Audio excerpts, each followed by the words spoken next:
And now, delivered to you straight from the 505's most news-biting source of polita-comma-tainment, it's the New Mexican Inquisition with Kendra Jean brand.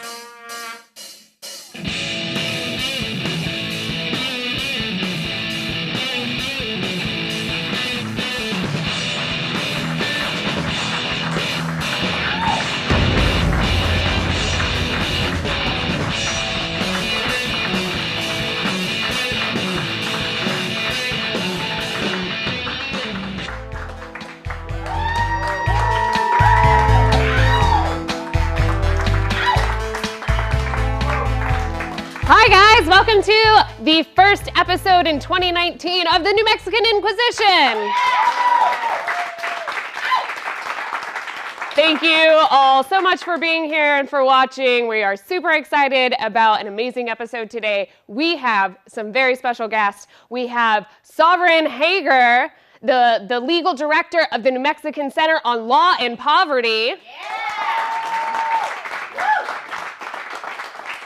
And we also have comedian and KUNM host, Marty Adamsmith.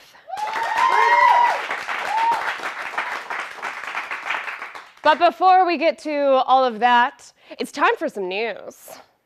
Guys, there is an estimated 7,500 workers, federal workers, that are affected in New Mexico alone by the government shutdown. Yeah, guys, that makes us the second most affected state. Yeah. We're not in last for something.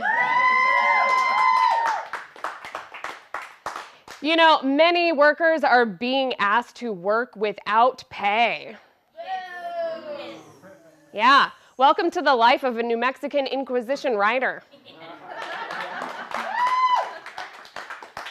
But we here at NMINQ want those affected to know that we're here. If you need anything, if you need, a sandwich or to talk about your struggles, whatever you need, we're here. Please do not put any walls up.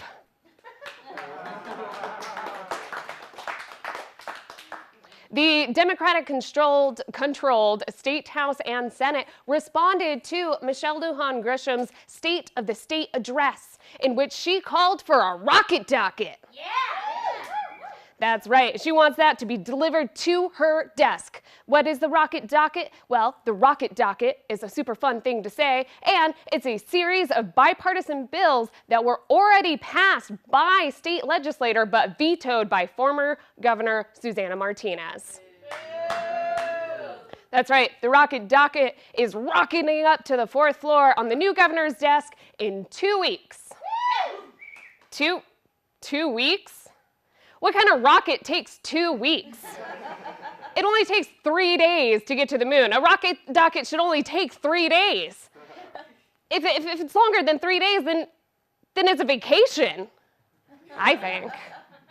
But either way, we're super excited that it's happening. Mayor Tim Keller recently announced the creation of an advisory council to help combat what he called a crisis of homelessness in ABQ. And you know what? There's going to be up to 40 people serving on that advisory council, and they're going to help implement coordination between existing city services, and they're also going to be raising money for the cause by standing on street corners asking for $1. Good news is Albuquerque does have a new shelter. That's right. What's that? It's for homeless animals? Not homeless people. We should probably get one for homeless people too. Good news, guys. Only 60 days after the election, Yvette Helmet Hair Harrell finally conceded to Torres Small. Yay! And the very next day, she announced that she would be running again in 2020. We don't know if maybe she doesn't have any hobbies or if she feels like she's entitled to the Iron Throne, but we do know that she's definitely a masochist because she's going to go down and lose. The only way Yvette could be more of a sore loser is if she broke an Xbox controller and then went and cried to Zoshi's mom. Our favorite DWI plaintiff, Republican or Representative Monica Youngblood was in court again after providing questionable urine samples. Her excuse for the diluted samples, she's on a diet that calls for a lot of water. Yeah. She also stated to the judge, I've been an athlete all my life, all of my life. I've been a runner. I run 15 to 20 miles a week, judge. The judge sentenced her to more frequent and randomized tests. Monica, your New Year's resolution shouldn't be to lose weight, but to lose probation. And you know what? You could have run home that night from the bar. You could have combined two of your favorite things into one. A beer mile. Yeah. Once again, thanks so much for being here. Stick around. We have a great show.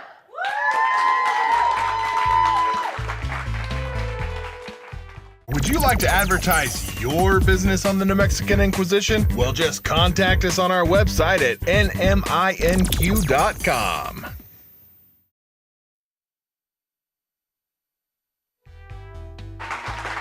Welcome back. Welcome back to the New Mexican Inquisition. I am so excited about your guest performer tonight. I introduce to you Marty Adamsmith.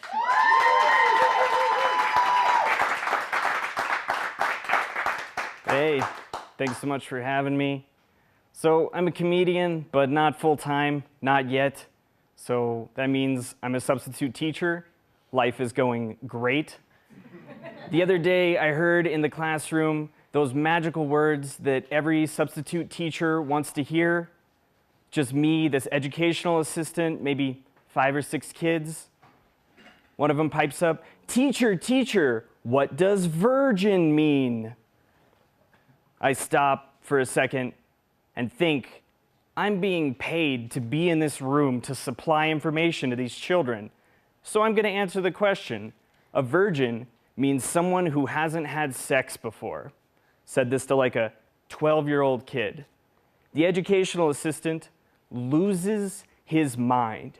Who's talking about virgin in my class? Who said virgin? This little boy raises his hand. It was me. I said virgin. Educational assistant goes, "You are going to the nurse. You're going to go to the nurse, and you're going to ask her what virgin means." Sends the child out of the classroom, and I'm left wondering, the nurse and not the principal? Does my fellow adult in this room think that virginity is a medical condition? Yeah, so like I said, substitute teacher, meaning broke. So I live with roommates. You guys live with roommates? It's great. It's the best. I've learned things from roommates. I've been lucky enough to have roommates from other countries. When I had roommates from Mexico, what I learned is, especially in the kitchen, right? Breaking bread, food brings people together. When I had roommates from Mexico, what I learned is if I took the last hot tortilla off the stove, I should put another one on for the next guy, right? Similar lesson with my roommate from Thailand. If I took the last rice out of the rice maker, I would put more on for him for later, right? Now I've got white roommates, and what I've learned is if I take the last slice of bread from the bag, I should throw that bag away and say the loaf got moldy. Because white people are the best. Something I think is interesting is if you take the most religious conception of how the universe began and the most atheistic conception, they both say we had nothing before we had something, right? Like in the religious conception, God said, "Let there be light." So then there was light and other stuff too, presumably. In the atheistic conception, you had the Big Bang, right? And before the Big Bang, all matter and energy was condensed down into one infinitesimal speck. Nothing we could understand or interact with. So when I look out at our reality, this one that we know, and I think of an infinitude of inky blackness, existing forever in untime before it. I just think I liked God's earlier stuff better. Reality is just God's sophomore slump, you know? His freshman album was way more authentic. It's a lot more true to that scene that he came up in, you know? I'm a hipster of cosmology. Was the original thing. It was the first thing to be a hipster about. Yeah. People say you should follow your bliss, but I don't think that goes far enough. I think you should stalk your daydreams. I think you should ambush your imagination. I think you should kill and wear the skin of your fantasies. I think that's it. All right. Keep it going for Marty Adamsmith. Gonna have you come on over to the couch. Thank you for being on the show. Go ahead and take a seat. You got invited to the couch. How does that feel? Feels pretty great. Yeah? Yeah. Yeah. I'm trying to get us up there with Carson. If you get invited to the couch, it's a great honor. Carson would be in heaven, I think, is where you're trying to go. He's dead? No, not that level. Previous level, Okay. not current level. Okay, right, Yeah. right, gotcha. Yeah. So tell me, how long have you been doing comedy? Like, just at 4 years, maybe a little less. All right, cool. Yeah. Very good. You're doing very well for the time that you've been doing it. I feel like I've always heard that like it takes a comedian 5 to 10 years to find themselves. Do you feel like you found yourself? Yes, but not through comedy.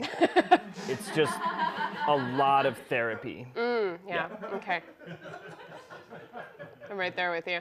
So I heard that you do a lot of stuff with KUNM. I want you to tell me about that. Yeah, I'm on KUNM. The webpage is kunm.org. Yeah. Locally, Albuquerque, Santa Fe, 89.9 FM.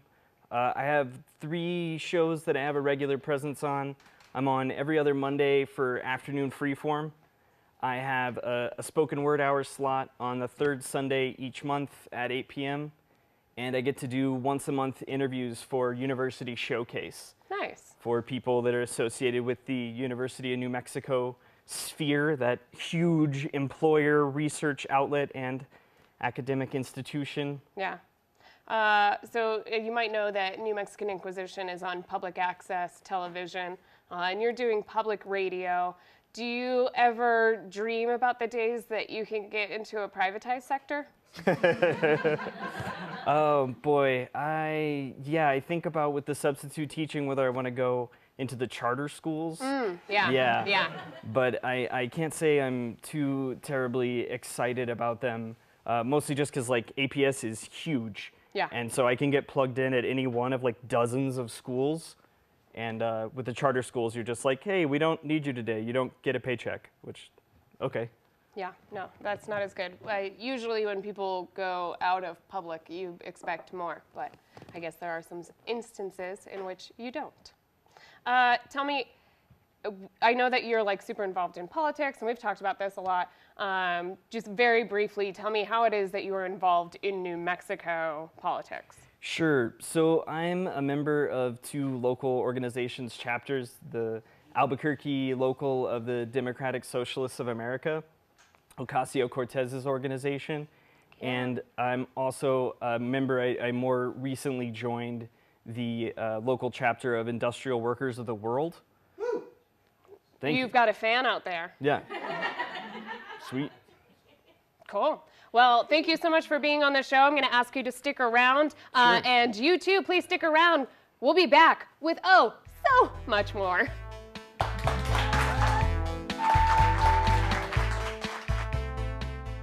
Would you like to advertise your business on the New Mexican Inquisition? Well, just contact us on our website at NMINQ.com.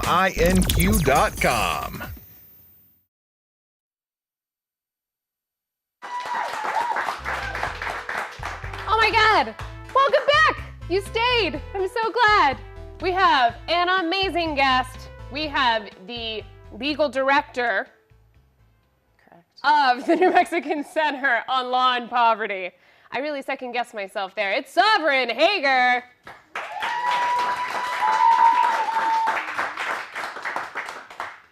We're going to jump right into the biting questions. Great. What is the New Mexican Center on Law and Poverty? Yeah, so the Center on Law and Poverty is a legal organization. We're an advocacy organization that fundamentally we know like New Mexico is a great place. We have great people. We should not have high rates of poverty and these kind of problems in our state. And it's because of systems that unfairly oppress people. And so we really work to address the systemic causes of poverty and injustice through filing big lawsuits, working on legislation, and pushing, government to do what they're supposed to do. Nice. So you're really fighting for people like Marty and myself, and I think we both appreciate it. That's right. That definitely clarified some things for me, because I was kind of feeling like you couldn't choose like center on law or center on poverty and why it was law and poverty. And I think I'm starting to understand with my public education knowledge. Right on.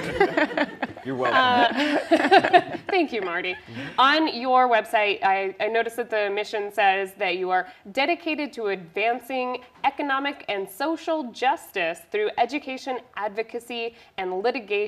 Can you kind of expand on that and tell me what exactly you do? Sure. So we have teams that really focus on things that are going to make sure that people have more opportunities in our state. So we have teams that work on public education. For example, we represented families and won a landmark case in New Mexico declaring our public education system unconstitutional.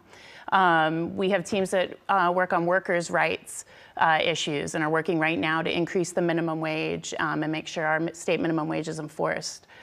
We have teams that work on access to public benefits. We represent the class of folks that apply for food stamps and Medicaid in our state and have been representing those folks for over 2 decades in a case against the state to properly administer those benefits. We have teams that work on predatory lending and healthcare. And then we're also pushing to really make sure folks have access to attorneys in civil cases when they're low income. Wow, so it sounds like you guys just do it all. As much as we can, yeah. We're lucky we have a lot of really good partners in the state that we work with. Speaking of partners, Michelle Lujan Grisham recently delivered her State of the State address, and she kind of addressed a lot of those similar issues, things like, strengthening the economic sector, healthcare, education, pretty much everything that you just talked about. Are you going to be partnering or collaborating with her at all? Yeah, so it'll be a really different situation for us, where we've had almost 5 major lawsuits against the last governor. And we are really excited about the change in administration and are happy to hear sort of the things that the governor is really promoting, like education, an increase in the minimum wage, really working on economic opportunity for most people in New Mexico. So absolutely, we're eager to partner and work together. And I think there's a real opportunity for the governor to really advance things in our state. I'm really glad to hear that Susanna hadn't scarred you guys enough to not want to work with the governor's office at all. We'll be there. Good. Speaking of collaborating with people, are you going to be collaborating with Mayor Tim Keller at all? He had recently announced a new civil rights division. Is that something that you might be involved with or trying to get involved with? Sure. So, in Albuquerque, just like we do for the state, we have laws that protect people's civil rights, require a minimum wage, and we absolutely always work with the public entity that is enforcing that. And so we're really pleased that the mayor is turning to enforcing civil rights in our city, especially when we know that federally there's not enforcement of civil rights. And so all of these local systems are so important. So we are really supportive of that. Nice. Marty, do you have anything to add? Sure. Put you on the spot. Yeah, no, I just, as a socialist, I'm pretty into planned economy and things like that. I'm just like, what's your game plan? How long are we talking until we have the complete elimination of poverty? like 5 years, 15 years? When is that coming down the pipeline? We have these conversations too. I think that, you know, we need a complete upheaval in our system, right? And right now our system doesn't support that. It's kind of about capitalism. And so we really need to drastically change capitalism for that to work. I mean, I will tell you that, you know, 8 years, the past 8 years, we've been working to address really things that are putting out fires. So our partners, organizing groups are coming to us and we're looking for support. And we're just, you know, had to sue the governor 3 times not to implement work requirements to get food assistance. You know, we don't go chase down corporations that get tax breaks and look at, you know, what they're putting in their grocery cart or what they're doing on their free time. So, you know, unfortunately, organizations like ours are often looking to address like some really immediate things that are impacting people's lives, but absolutely we're down for the movement of changing our systems. So yeah, I'm totally on board with that, and it's a long haul for sure. Great, glad to hear it. I feel like you dodged the, you know, and he was looking for like, how many years, Sovereign? How many years does it take, Sovereign? When will we ever not have to have food stamps? I feel you. Yeah. The important thing is right now people need them, and if the shutdown doesn't end, people won't have them in March. This is very true. We need to shut down this shutdown as soon as possible. Tell me, how can other people support the New Mexican Center on Law and Poverty? I know that you guys are doing so much work to help pretty much everybody in New Mexico. There is hardly anybody that isn't touched by what you guys try to do. How can we help you? How can we help keep your work sustained? So I think the most important thing is everyone needs to stand up and get involved in these issues that are impacting most people in New Mexico, right? Absolutely, if you want to join our work and support our work, you can do that through our website, www.nmpovertylaw.org. You can also, you know, make sure you contact your leaders about issues you care about, making sure that, you know, public education is adequately funded, that we have support for multicultural education in our state that benefits all kids, and pushing for, you know, changes that we all know are necessary. Okay.